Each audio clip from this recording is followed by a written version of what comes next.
Hi everyone, Kelly from Auditor Training Online. Welcome to episode 10 of Leading the Standard.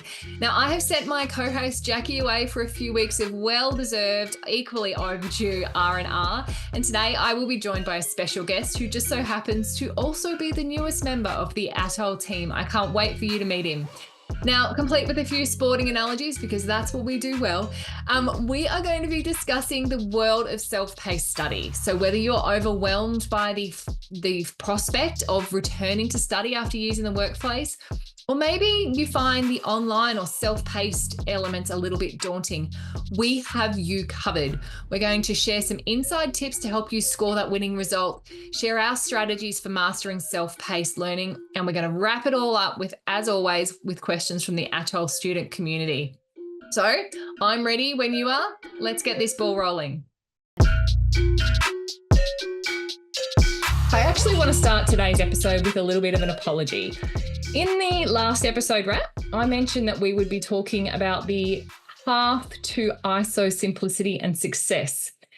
Unfortunately, we weren't able to record that episode last week, but we will be picking it up again in the future.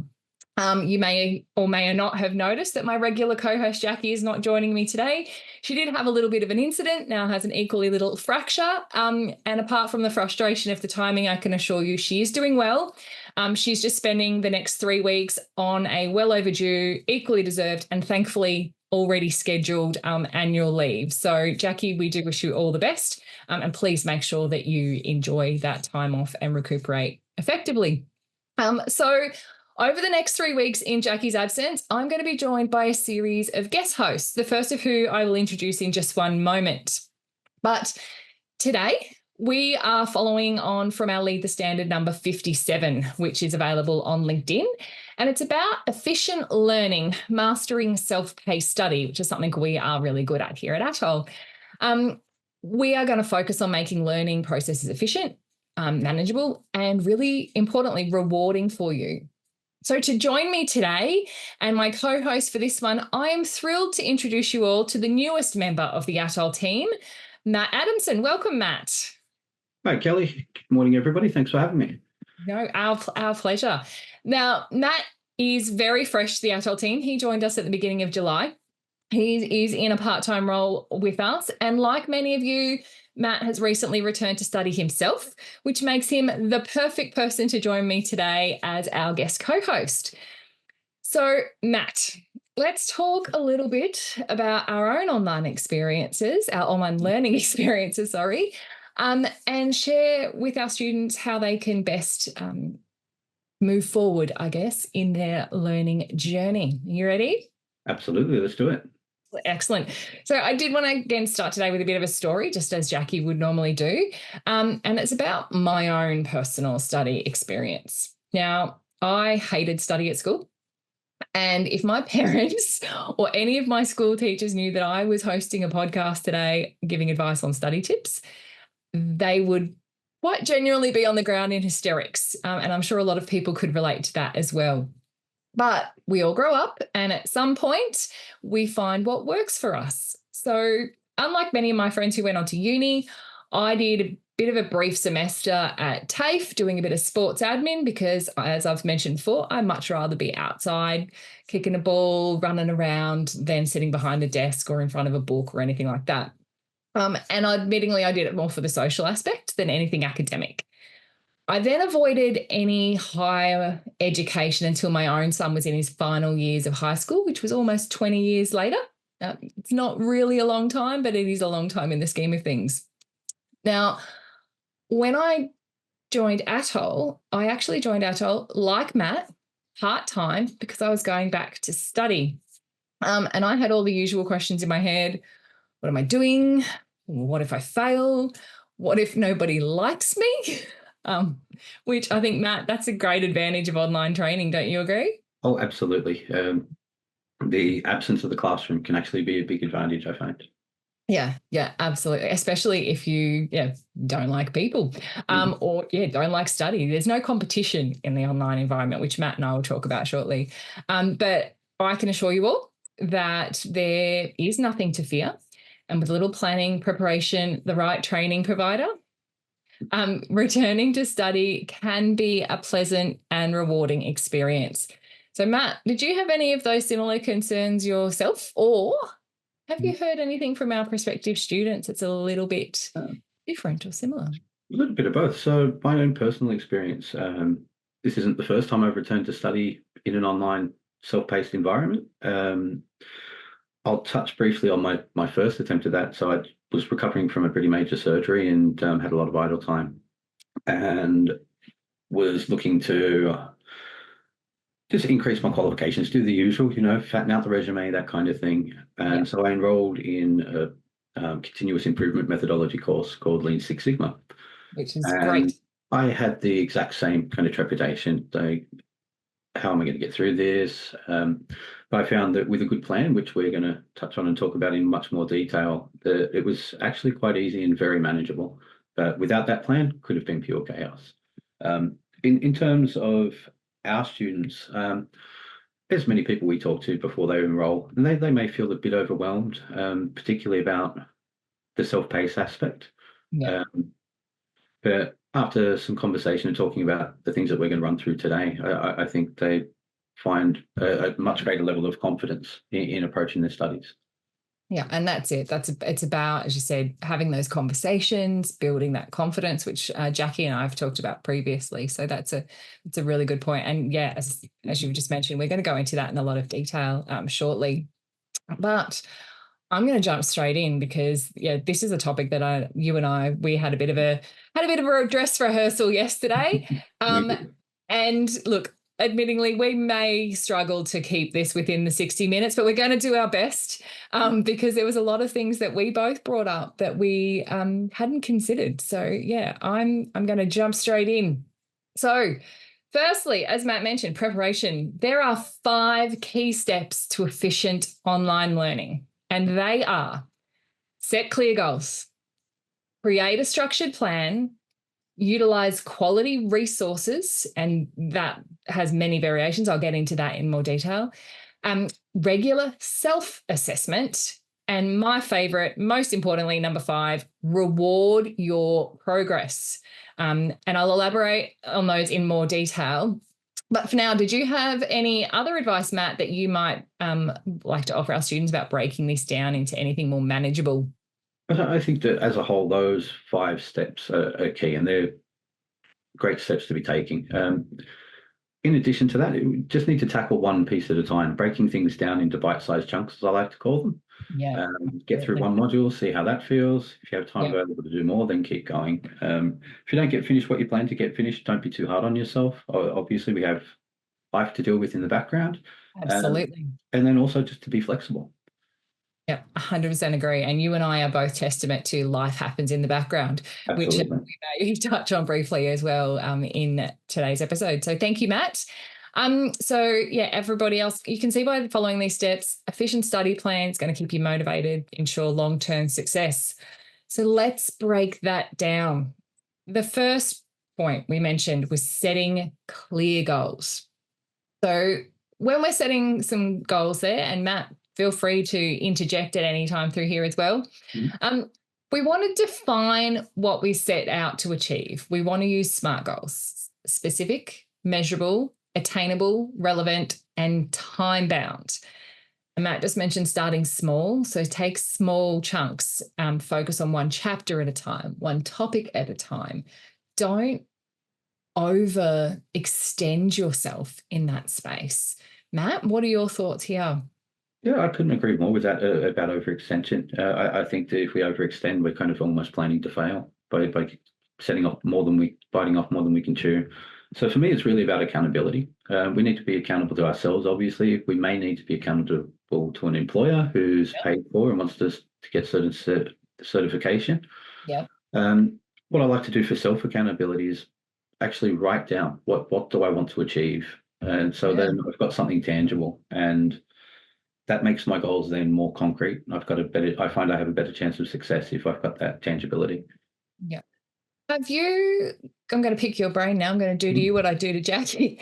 No problem. You got an example of how, as I said, this isn't the first time you've gone back into study.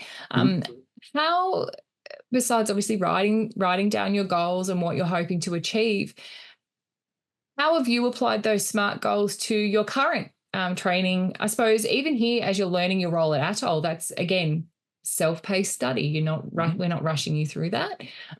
But yeah, how have you applied that SMART goals to your own study?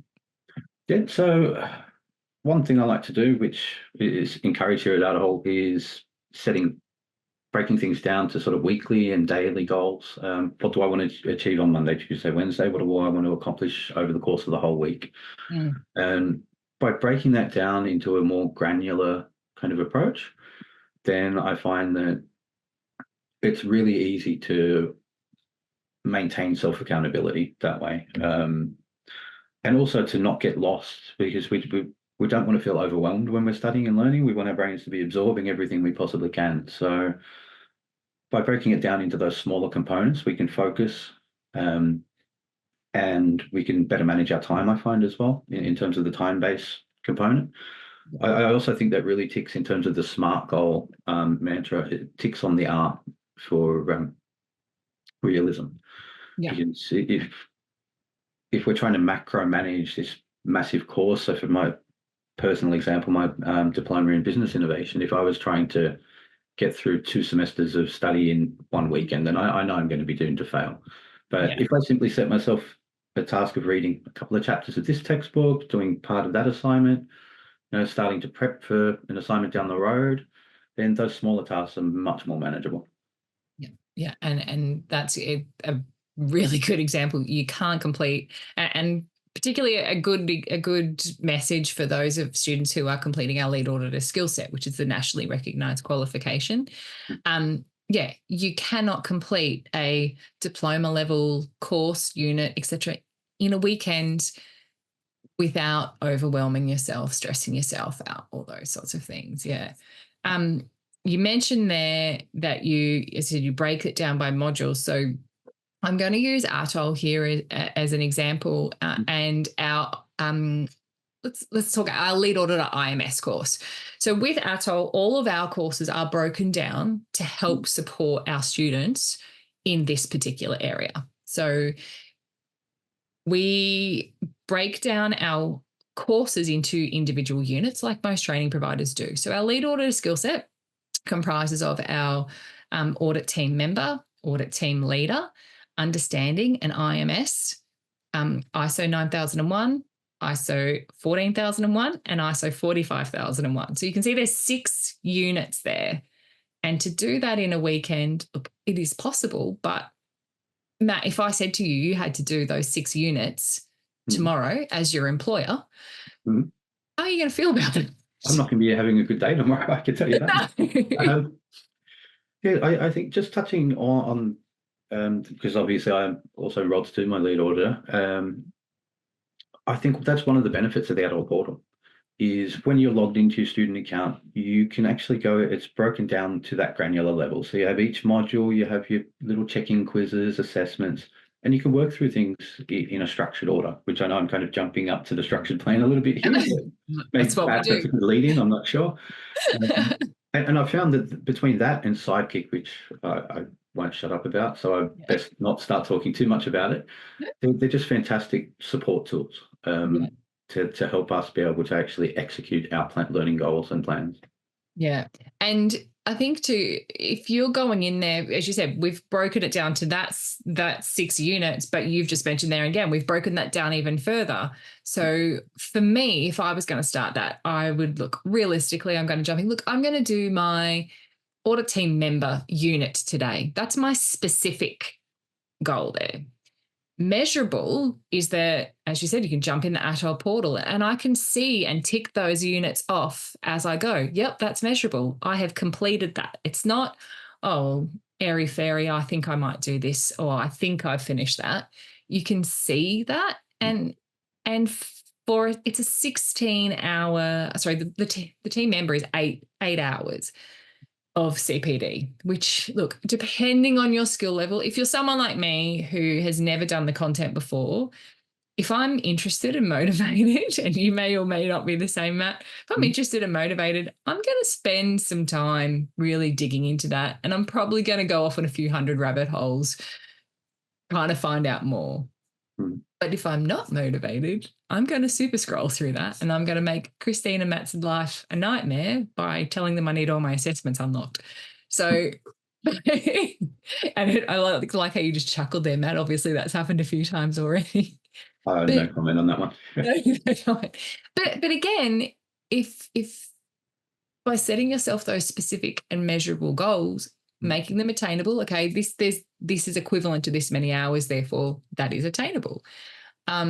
It's relevant because I know that I need to do this unit to get onto this unit, and I'm going to set myself today. That's my timeline. Today is my timeline. And by doing that, I'm not going to be rushing through it. I'm going to have time to go off on some tangents. I'm going to have time to do all those other things. And I think it's, as you said, it's really important. I think you used a different R word there rather than relevant. You said something else, which I thought was great. Realistic. Realistic. There we go. Yeah. So realistic and relevant, obviously interchangeable. But all of those, putting all of those SMART goals together does make it a realistic goal. So, yeah, absolutely agree. You did mention a couple of other really good things there. And I'll get it. Yeah, we'll get on to a sidekick in our resources because I'm really excited to talk about that. But for those of you who aren't, who are more tactile people, I know that, yes, I've just said how amazing the ATOL portal is to do that. Matt, you also mentioned that you like to write things down and what you hope to achieve. Could you share with us how you do that? Yeah, so I tend to do almost your ABCs list. So top priority, mid priority, can wait. And I'll do that around the learning. I'm a bit of a serial note taker when it comes to learning and study. Yeah. And that's potentially partly because I'm a neurodivergent person. So I have a way whereby information will make more sense to me if it's worded or structured in a particular way. So it's about taking the content that I need to understand and then sort of reinterpreting it into a way that I understand so that I can then reflect that understanding back in assessments and exams and stuff. Yeah. On top of that, I think also that the structured plan is just so important because nobody's ever going to really learn well if our minds are kind of scattered all over the place. We're worrying about other things, thinking about other things, or rushing around at the last minute to get things done. Yeah. On that, I know some people, myself included, tend to work better under pressure. We had this That discussion. doesn't mean that we can't plan that.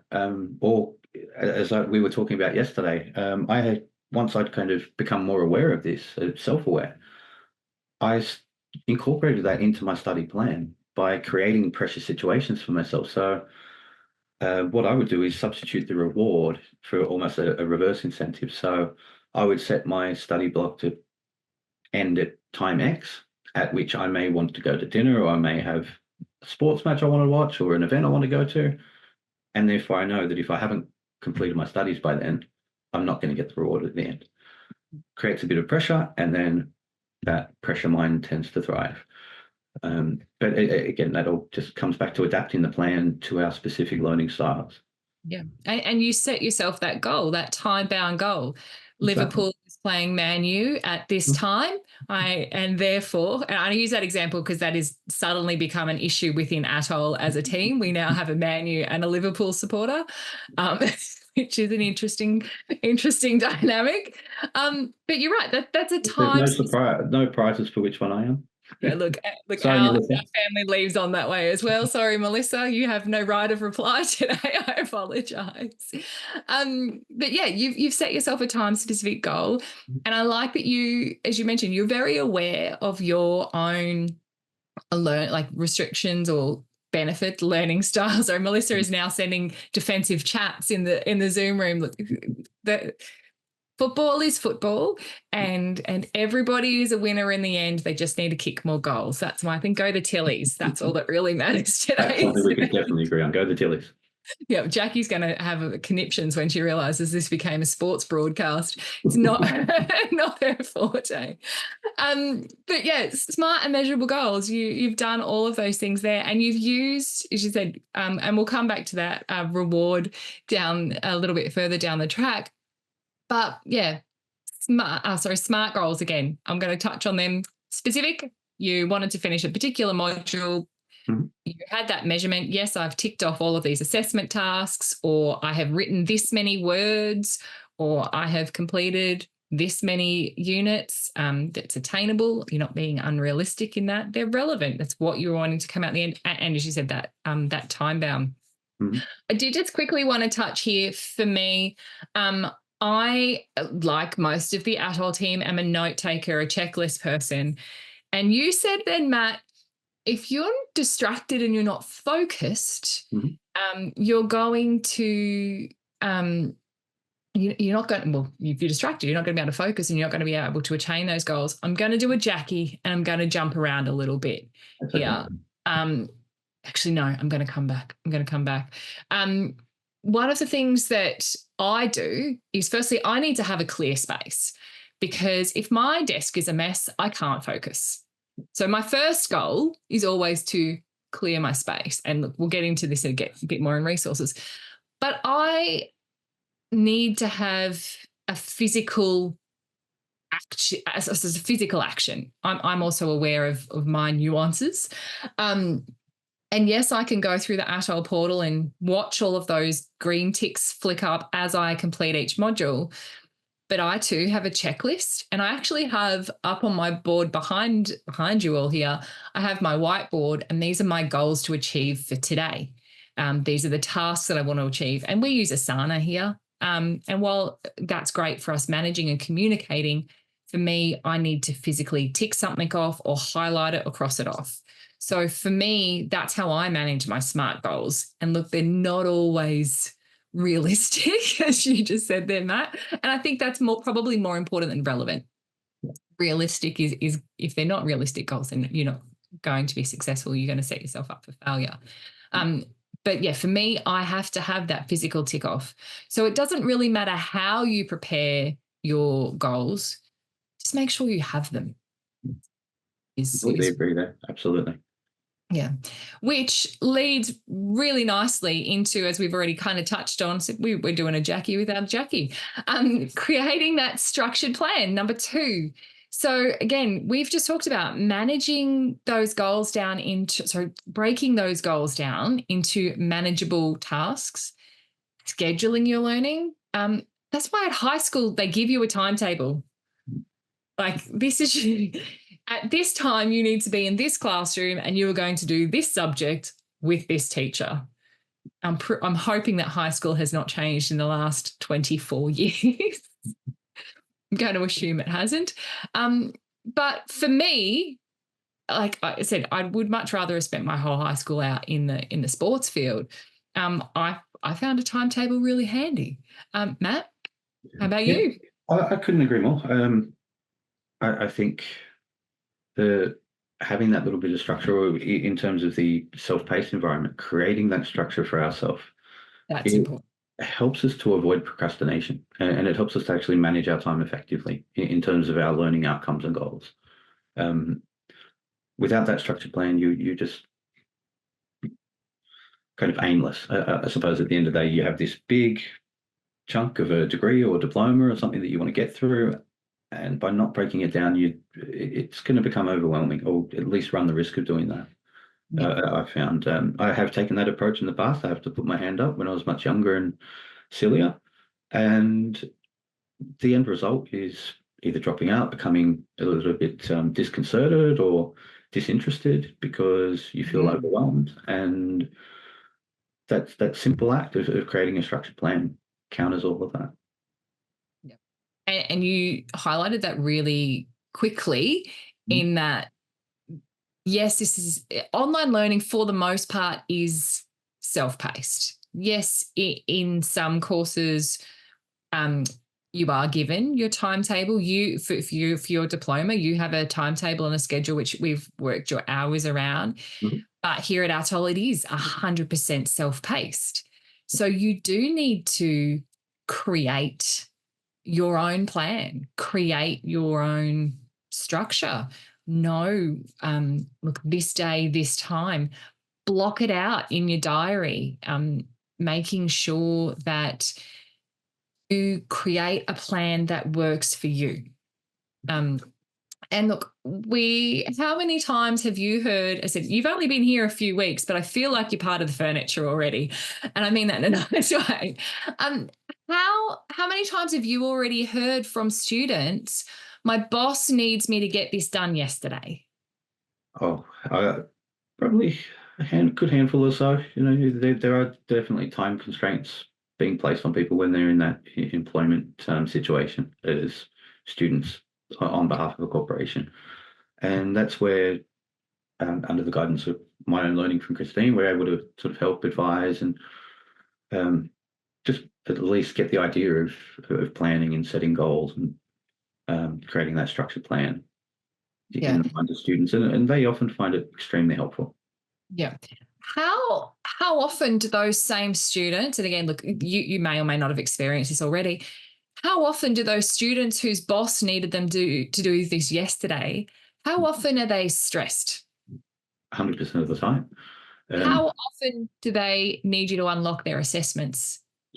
Almost 100% of the time. Yeah, Yeah. because again, it's a case of not necessarily setting an achievable time base for your goal. Yeah. So those extra pressures can lead to mistakes. As we know, some people can make mistakes under pressure. We all have a tendency to do that. Yep. And that's when modules end up being locked, and Christine and I have to unlock them for people. Yeah. And how often again Mhm. are those people doing their training and their job simultaneously? 100% of the time. Yeah. And it's similar to myself, similar to your story that you mentioned when you started.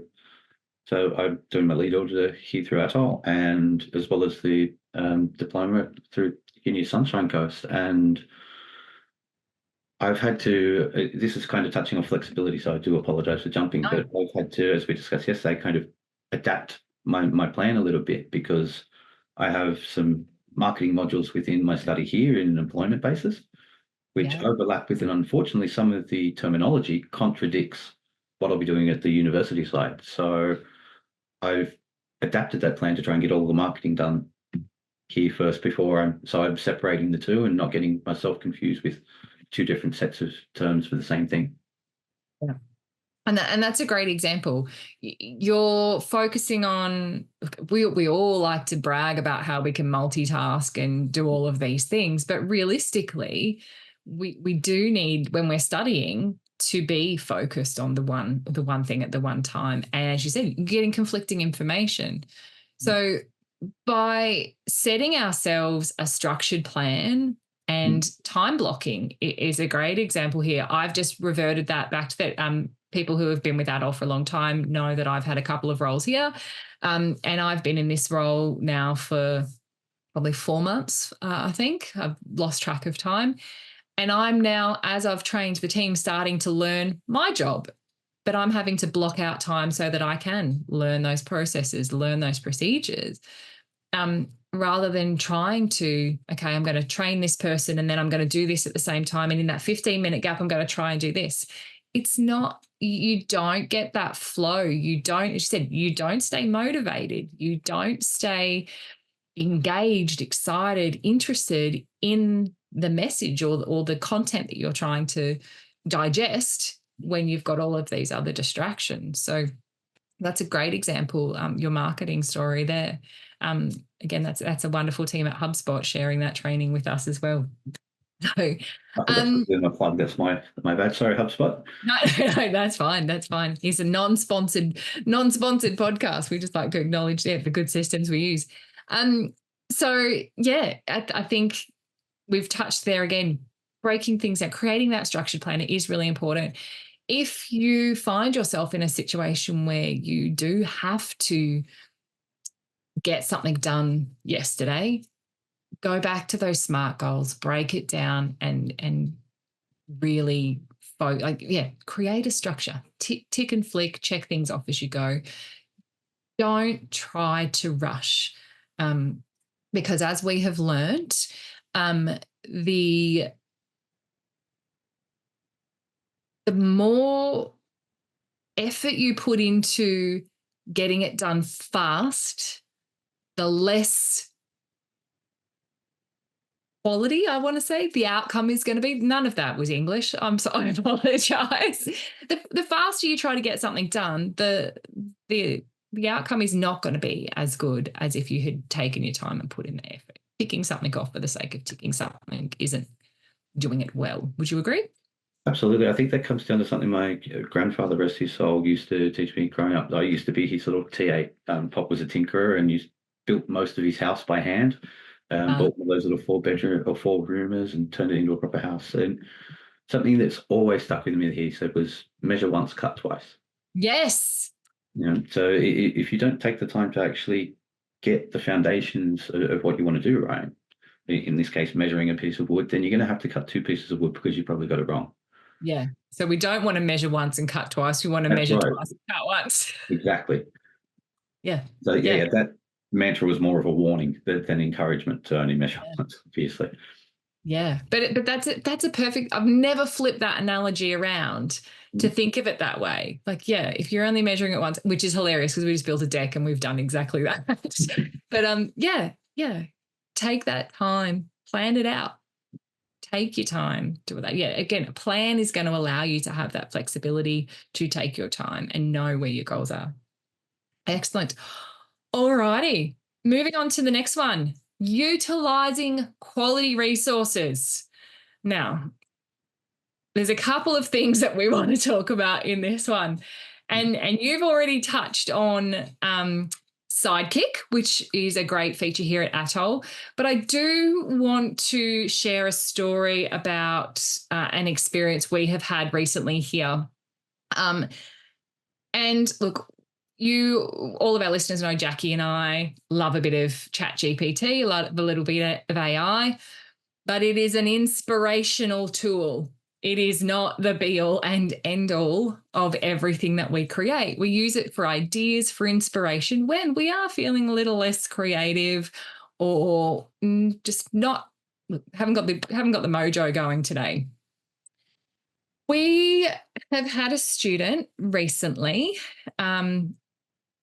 who unfortunately has had to resubmit their workbooks. Actually, we've had a couple of students in this situation, so I shouldn't narrow it down, who have had to submit their lead auditor skill set workbooks quite a few times.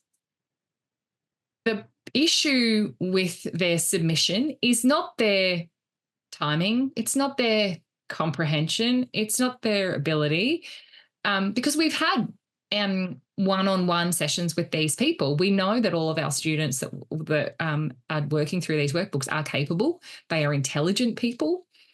But these couple of students, and I've touched on it again, talking about resumes, etc., have used Chat GPT and or similar to answer all of their assessment responses. I can tell you right now, trainers and assessors are not silly. We know when somebody is submitting an exam and assessment using AI.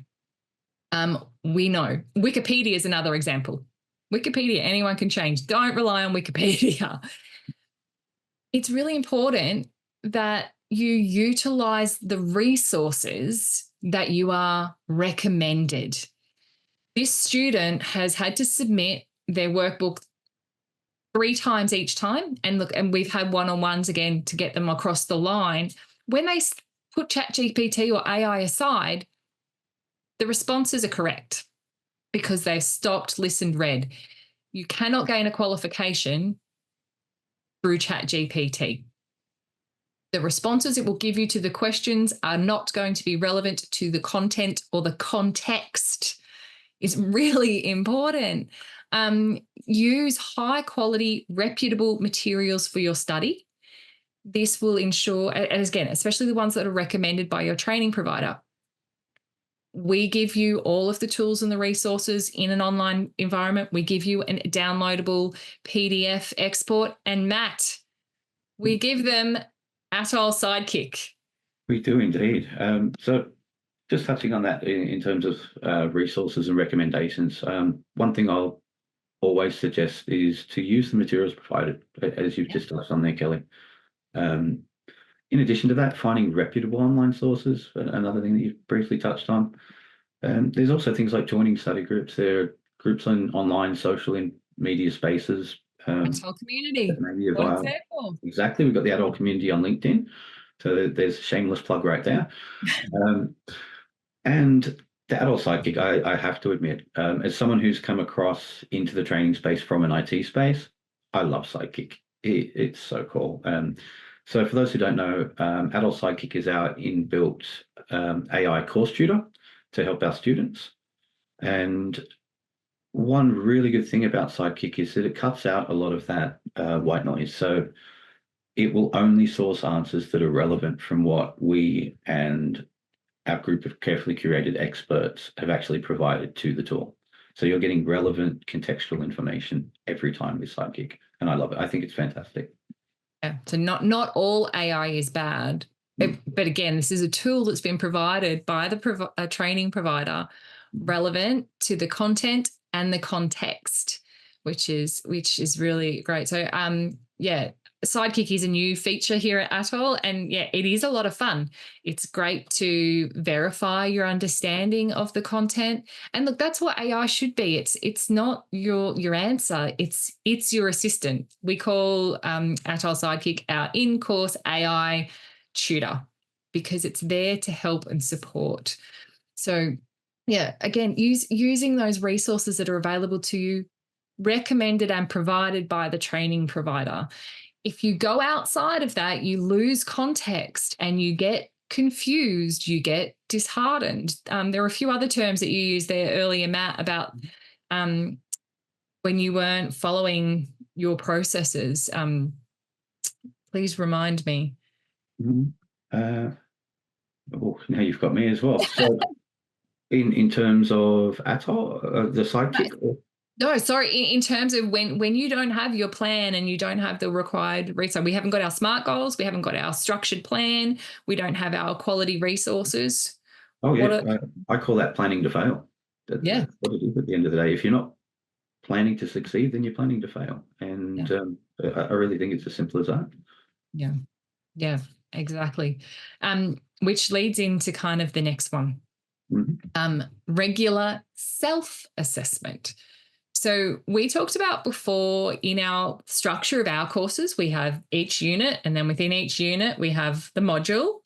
Within each module, there is some courses, there's only one content unit, others there's two, some of them there's three. And at the end of that content, so that relevant content and those things, there is a practice quiz at the end of every module. Use that. Use it to test your understanding. Practice and make sure you have not only the answer right, but you understand and you comprehend the content that you've just digested. Have you got any other ideas there, Matt, about other ways that you can conduct some regular self-assessments? Yeah, I think one thing that I've been doing, because obviously we don't necessarily have the advantage of the ATOL portal for all learning. And that's one thing I think is great, though, the little knowledge checks, I think they're called, within the portal. If you're in an environment where you don't have availability to that, then get somebody to quiz you from your textbook. There are ways that you can replicate or kind of synthesize that those knowledge checks. And for me, it comes down also to, so when I'm making my notes, I'll module specific, looking at a specific module of something, okay, what are the key learning outcomes that I need to know and understand? I'll look at those first and then try and tailor my self-assessment around those key learning outcomes, because I know that points A, B, and C are what I need to understand in order to understand the module. For me, the understanding is far more important than simply passing an exam. Absolutely. You can't apply something if you don't understand it. Correct. And yeah, sorry, continue. I cut you off there. No, Apologies. that's okay. I also think that with the knowledge checks and, however we're quizzing ourselves and checking in just to make sure that we're getting that understanding, the more we're practicing with that, the more confident that we'll become leading into any formal assessment or exam. Yeah, yeah, absolutely. I'm I'm glad you touched on your notes, because I was going to ask you, how do you use those specific notes for your learning style, which next week we're going to be talking about learning styles. So I don't want to jump on my own toes there and cover two topics at once. But yeah, you mentioned you took those notes, your key outcomes. Most training providers will provide those, but you'll pick them up pretty quickly within your notes as to what they are. Normally, it's the name of the subject and those sorts of things. So do you have a trick for identifying your key outcomes if they're not provided to you? Yeah, much like you said there, Kelly, like they do become self-apparent if you're paying enough attention. And if we're studying, I'd like to think that we're all paying attention to the course materials. Um, what I will do is if I don't necessarily have the KLOs, the key learning outcomes, to be able to specify them in my notes as they begin to emerge through the study, I'll go back, highlight them, and maybe perhaps make a new note sheet. Okay, this is a key outcome. This is a key outcome X, Y, Z, and then build notes around those outcomes there. So it's just a case of once we identify them, making sure that they're prominent. Yeah. I think I've just had a aha moment as you said that, we're highlighting and taking notes. It's very apparent of the era that Matt and I went to school by highlighting and taking notes and check boxes and all those sorts of things. So I just want to use this as a chance for those people who may not be of our generation and maybe a little bit fresher to the study scene or still be a little bit younger. You need to make these tools work for you. So yeah, again, I know that my son, he is not a writer. He is bookmark this page, copy, paste, dump, that sort of thing, because that's what he was taught. It doesn't necessarily stick in his mind, but again, make sure that the tools work for you is kind of where I was leading with that. Mhm. But I just had another idea there. I have an adorable, boisterous 6-year-old niece who is currently in her first year of school. Mhm. And she very proudly the other day was showing me her flashcards for letters and numbers and words. So it does sound very juvenile, but if you're learning definitions or acronyms or things like that, those sorts of tools can be really handy for you as well. So doesn't hurt to go back to basics, like really break things down and give yourself some fun ways, I guess. And as you said before, Matt, you've got someone, if you can use someone else to quiz you, that helps them understand as well, know if you are on the right path. So yeah, I'm actually looking forward to catching up with her on the weekend and learning some new foundational work. Well, that actually reminds me on the topic of nieces, I'm going to have to get employ my 16-year-old niece as my Canvas tutor. Yeah. Yeah, and So, look, different platforms, different things. Yeah. Yeah.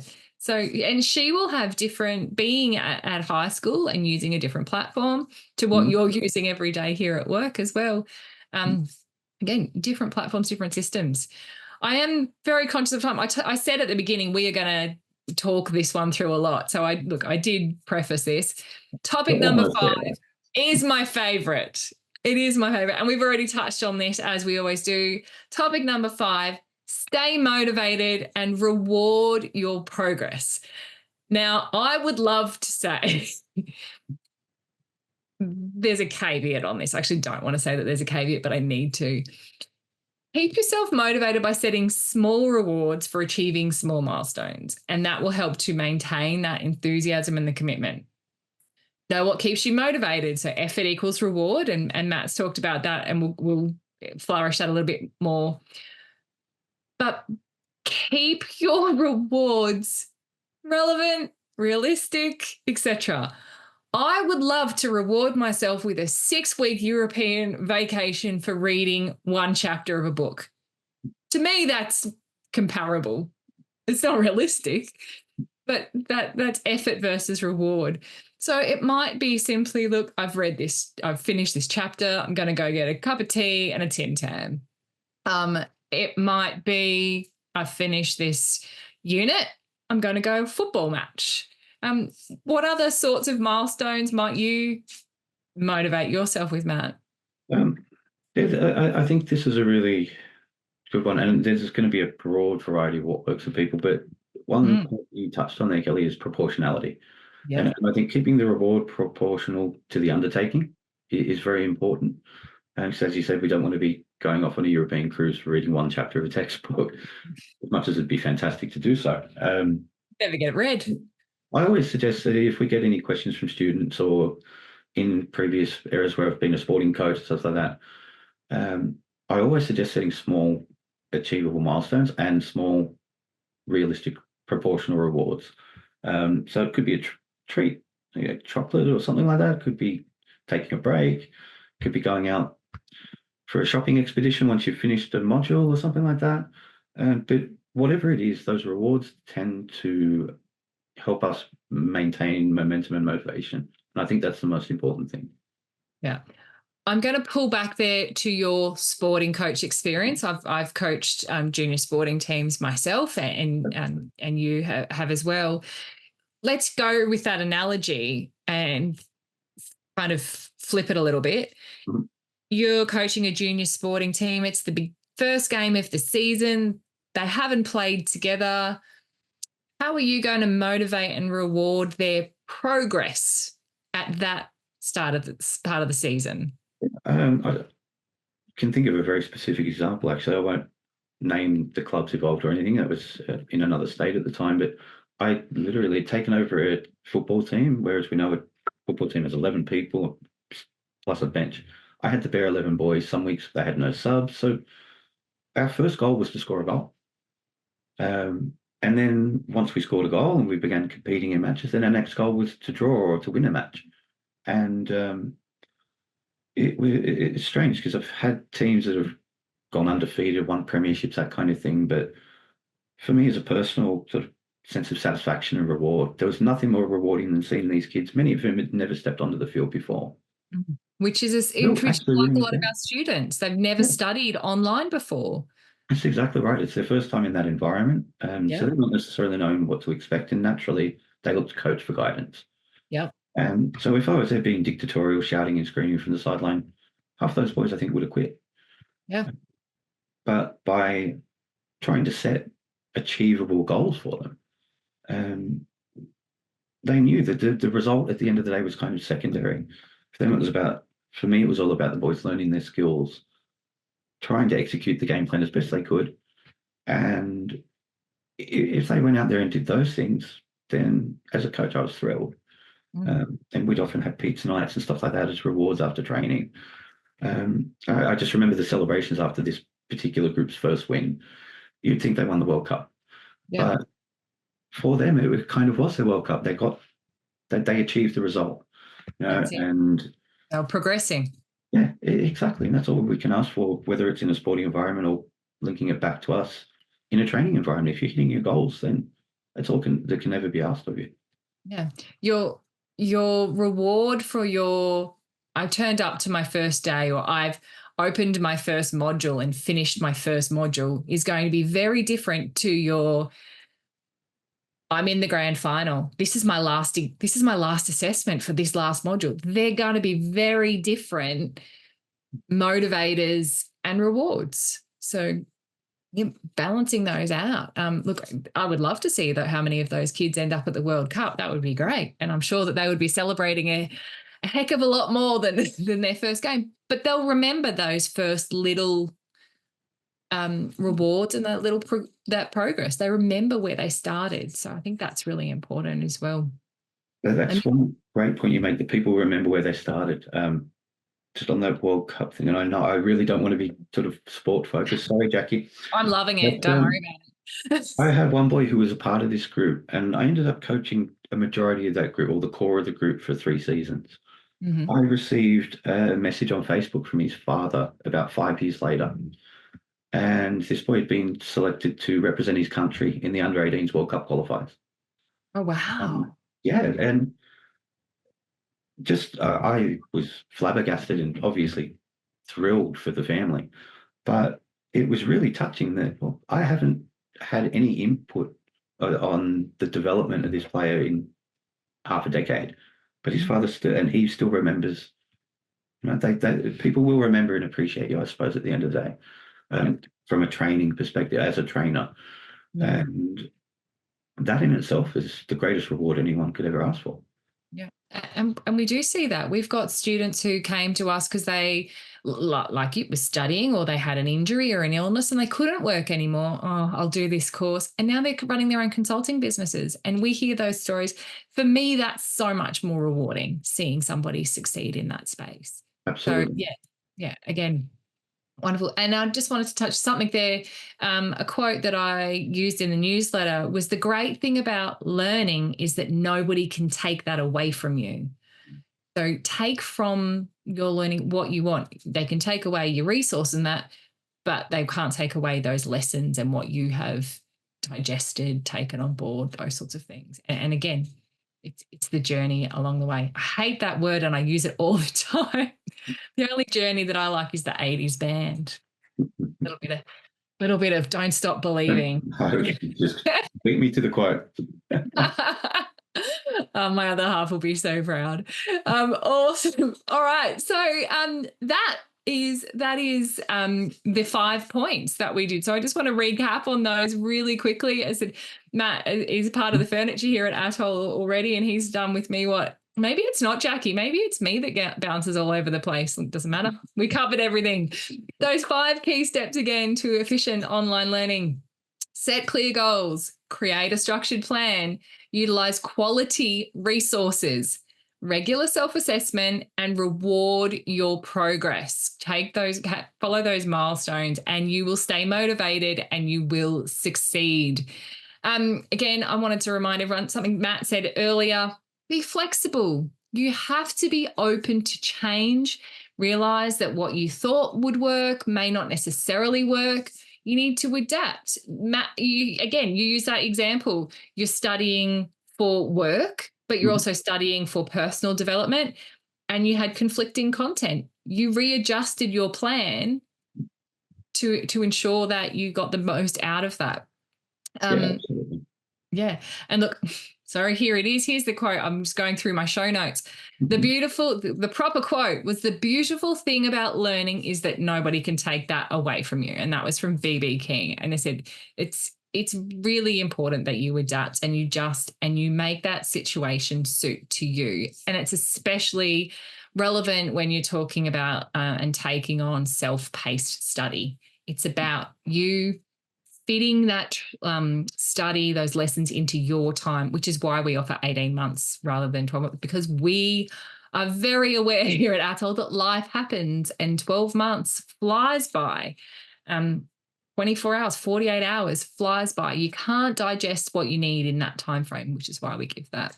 So again, breaking down that larger journey into smaller, more manageable tasks, it becomes much more approachable and less daunting. Matt, anything you wanted to add? Just one thing before we open the floor. It's a reminder that if you don't hit a goal, it's not the end of the world. And if I miss a goal, then that tends to become the next thing that I plug back into my self-assessment. I'll assess, okay, why did I miss that goal? What were the factors that caused me to miss it? And keep those in mind when setting the next goals or adjusting the goals moving forward, and which feeds back into the flexibility. Yeah. It's like an elephant. Eat it one bite at a time. That's right. Might seem like an enormous task at first, but taking one bite at a time, continual progress, eventually you'll get there and achieve that goal. And I love that, that review, that self-assessment. Why did I not achieve that goal? Why was it not realistic? And applying that. Look at us. Everything. Plan, do, check, act. Was it learn? Oh my gosh, I've forgotten Jackie's other one that she's been sprouting. I'll get there. Okay. It is that time. We are going to hand over to the floor very quickly because we are running short on time today. For those of you who are tuning in live on Facebook, please throw any questions, if you have not already, in the comments. Those of you joining us here in the Zoom room, please throw them in the meeting chat. I do already have two questions in front of me from today's conversations. And Matt, I'm going to throw my first one to you because this is all about you. Matt, what kind of support and guidance can I expect from ATOL when embarking on self-paced study? Okay, that's a great question. Thanks for the person that asked that. And we have a wider range. A lot of the points that we've already touched on here, that we provide quality resources.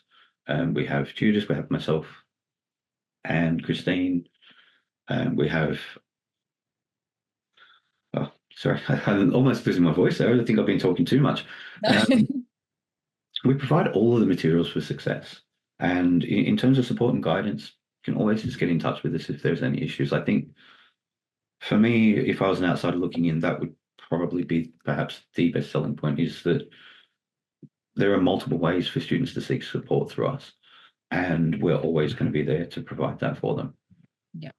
And it's not just while you're doing your training. That's why we've got the ATOL community, so that you can leverage the skills, knowledge, experience of other students. So the ATOL community is designed for our students to bounce ideas, questions off each other, not just while training, but also as they implement that learning into their careers and their everyday jobs.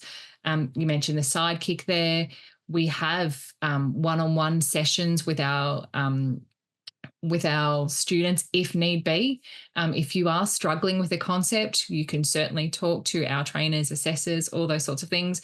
But definitely, as you said, Matt, you and Christine are the first port of call, and 9 times out of 10, you guys can provide the answers, the support, and the guidance that our students need. So we are here to give you those tips and those tools and those resources to help you get along the way. Yeah, exactly. And for that 1 time out of 10, then Christine and I will know where to direct you for that support. So the main thing for our students, I think, to remember is you're never alone on your journey. Even after you've received your qualifications, as you touched on, Kelly, we still have the adult community there to provide that ongoing support as you begin to apply your learning. Yeah, absolutely. And the last question that I have, I hope that answers that question. If not, I'm more than happy to have those conversations. The other question I've received today: how should I document each step of my learning process to track progress effectively? And I think this one did come in before we touched on those points. So I am just very quickly going to touch on these. My personal suggestions, as I said, checklists. Use the tools and the resources you have in front of you, a diary, a timetable, a study check, all those sorts of things. But really importantly, do what works for you. There are so many tools out there that you can utilize. For me, when it comes to studying or tracking my progress, I'm a pen and paper girl, but I know that doesn't work for everybody. So find those tools that work for you. And Matt, as you said, being neurodivergent, you have a whole different process that works for you. Yeah, that's right. And I think the most important aspect there is to find the method that works for yourself, because we're not all going to document things in the same way. Once you've found that method, awesome, just apply that. Do what works for you. Don't think that there's a prescriptive way in which you need to document your learning. I think probably the best point there. Yeah. And to expand on that, what works for you at the time? Because I know that, well, as we said, life happens and things change and your process might change, or this tool might not work for this particular subject, all those things. So be flexible and adaptable, but tailor it to your own needs, etc. Excellent. Thank you so much, Matt. I am going to have to call it a wrap today because we have talked a lot and we've got some things to do. So I do want to thank everybody for joining us for today's episode of Lead the Standard. Again, a big thank you to Matt for jumping straight in the deep end, joining me today. My pleasure. Thank you for having me. Yeah, we're looking forward to having you. Actually, I think we may be catching up with you again in a few weeks. We'll see how that goes. But yeah, next week I shall be joined by another special guest who, again, many of you are familiar with. We're going to be continuing this theme of adult learning and studying. And as I mentioned earlier, we will specifically look at knowing your learning style. And we're going to discuss the different ways that people not only learn when studying, but how they learn in the workplace. So how this can be applied in the auditing world, consulting world, how we as auditors, consultants, managers can do our best to cater to everyone, students and employees. It's definitely going to be a very insightful conversation. So please do make sure that you join me next week where we once again lead the standard. Thank you, Matt, and thank you, everybody. Have a great day. Thanks for joining us once again as we lead the standard. Make sure to subscribe to our podcast for more episodes just like this. And don't forget to leave a review if you found today's episode informative and inspiring. If you're already an ATOL student, remember participating in live Q&A sessions just like this is one of the exclusive perks of your enrolment. And if you're not already a student, join us at our website www.auditortrainingonline.com to learn more about our courses and how you can start making a difference in your career in ISO management system standards. So join us again next week as we not just meet the standards, but we lead them.